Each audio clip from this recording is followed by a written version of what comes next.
Okay. Okay, Jeremy DeLeon. Jeremy, when you came into camp, we needed to change a few things with your stance when you got in here, okay?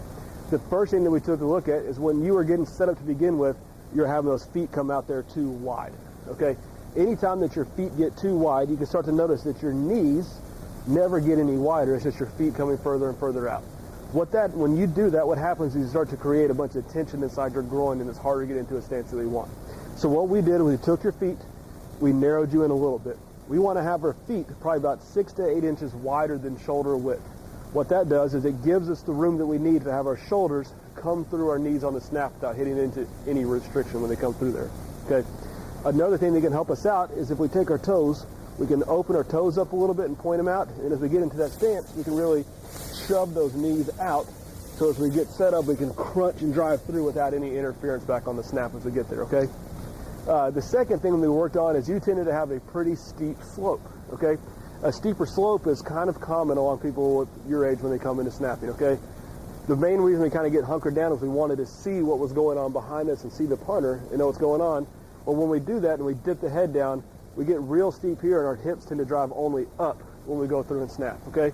To get a more powerful and explosive snap from you when we come back here, what we're going to do is take that front end and elevate that front end up so our hips are only slightly higher than our shoulders when we get there.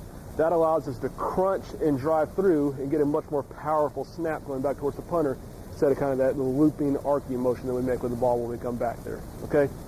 So what we're going to do is get into a good stance here. We're going to raise that front end up.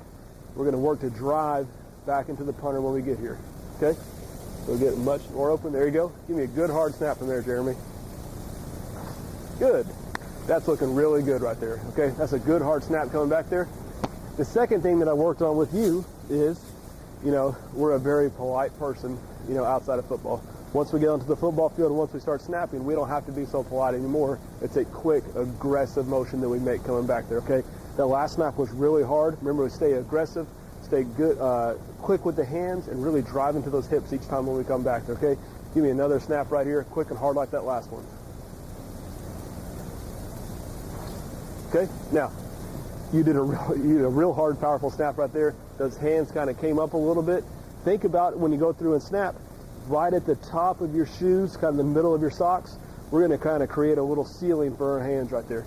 So when we snap it as hard as we can, if we keep our hands underneath that ceiling as we come through, the snap won't trail off high for us.